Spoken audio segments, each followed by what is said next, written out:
From delivering a much-needed win for the MCU to setting up its long-term future with a bunch of new heroes, the story of the Guardians of the Galaxy is coming to an end, and the MCU will never be the same. The Guardians of the Galaxy are an important part of the MCU. That isn't just true in the cinematic universe, it's also true in the real world. Let's start by looking at the impact of this team on the fictional universe of the MCU. When this team got together, they were basically an assortment of galactic criminals. Peter Quill was stealing and fencing stuff for Yondu and the Ravagers, while Rocket Raccoon and Drax were working solo. And we can't forget Gamora and Nebula, who were busy doing the dirty work of none other than Thanos. Their partnership was about as unlikely as it could get, and you wouldn't think they'd have a big impact on the universe at large. Had a little man save us by blowing up 50 ships. How little? Like this? But they proved to be instrumental in defeating Thanos, and they saved half the universe. As we saw in the Guardians of the Galaxy Holiday Special, the team has expanded and become more legitimate. They even managed to buy Nowhere and set it up as their base of operations. These days, they're actually working as a sort of galactic peacekeeping force, and you can find examples of their assignments in Thor: Love and Thunder and the trailers for this movie. If the third Guardians movie were the end of the team, that would leave the universe pretty unguarded, but the ramifications wouldn't just come from the MCU. We have to think about the impact of the real-world cinematic universe too. It's funny to think that the first Guardians movie was a very niche project at the time, but the movie was an instant hit and became the most talked about MCU movie of the year. Since then, they've managed to maintain a level of excitement with MCU fans rivaling the Avengers. It's so much worse. You son of a... All good things must end, of course, and the prospect of the end of this team's journey has always been a sad one, but right now, there's actually even more at stake. While the franchise has had its triumphs post-Avengers Endgame, you can't deny that the MCU is past its peak. From movie disappointments like the fourth Thor and the third Ant-Man, to toxic discourse around projects like Ms. Marvel, She-Hulk, and now The Marvels, many fans are kind of down on the MCU right now. This series badly needs an unqualified win. While it got one with Black Panther: Wakanda Forever, that hasn't quite been enough to breathe life back into this franchise. Response to this incursion be an olive branch. Further attempts on our resources will be considered an act of aggression.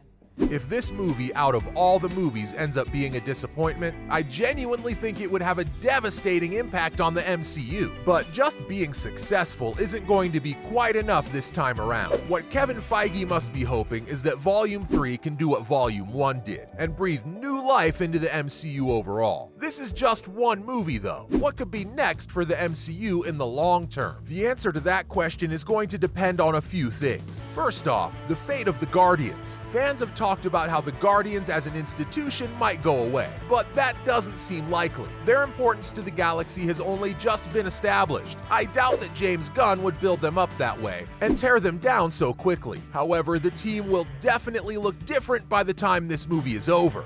I miss you so much.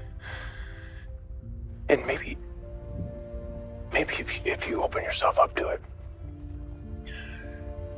there's a possibility. I don't think so, Quinn. We have to face the fact that some of these characters are going on their final adventures now. Who might those characters be? Here are the characters most likely to die in this movie. As dark as this is going to sound, I think it's a safe bet that Drax will die in Volume 3. Even though Drax is a beloved character, the actor who plays him, Dave Bautista, hates him. Or rather, he hates that his character has been reduced to being a sort of goofball, used more for comedic relief than anything else. He's made it very clear that Guardians 3 will be his last rodeo, and his exit has been written in such a way that there will be no way to bring him back. There's also concern about the fate of Rocket. We know that this movie is going to focus a lot on his origins, and is overall a really personal story for him. There's a good chance that his character arc will finally end with his death. I should also mention that James Gunn has said that Rocket is the secret protagonist of the series, and that he's put a lot of himself into Rocket's character. He might be okay with letting other writers and directors use characters like Quill and Nebula. But I'm sure Gunn feels like Rocket's story needs to end on his own terms. When it comes to the MCU, there's only one way a character's story ends for good, right? So those are the characters who are definitely on their way out. What about the ones who are left? Well, it's hard to say what will become of the time-displaced Gamora when all is said and done. And Groot will probably go wherever Rocket goes. Groot, put that thing away. Now, I don't want to tell you again. Groot. I'm reasonably sure we won't be seeing the last of Star-Lord, Nebula, or Cosmo. That's just as well, since if you turn to the comics, you'll find that the first two are pretty important characters.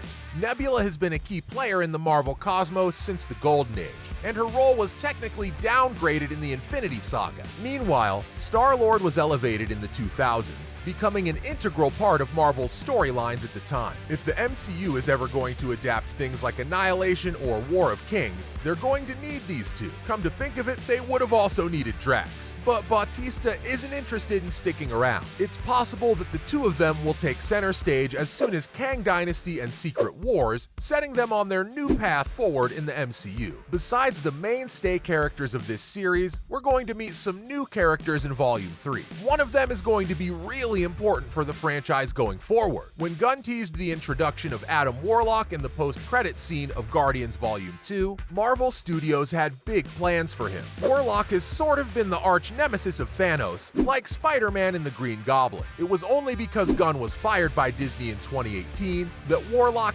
never became part of the Infinity Saga. But Adam's importance in the Marvel Universe doesn't stop at Thanos, and he too is one of the most important characters in the Marvel cosmos. I'd be very surprised if he's just done with this movie. What's more likely is that Adam joins the Guardians, becoming the new heavy hitter on the team. He even has the potential to be the new frontman of the MCU cosmos, in case Chris Pratt and Karen Gillan lose interest in being the leads of future movies. That isn't the only reason why Adam is going to be important in the future. The MCU's galaxy is going to get a lot bigger. There have been loads of reports that we're going to see more cosmic characters join the MCU in the near future. We can look forward to seeing the introduction of Nova and Silver Surfer. That has some pretty serious implications for the franchise as a whole. You can't really bring the Silver Surfer into the MCU without also bringing in Galactus. And wouldn't you know it, the Fantastic Four are joining the series as well. Could Galactus be the next overarching villain in the MCU? He definitely has the chops for it. If that ends up being the case, we're going to be spending a lot of time in space over the next couple of years.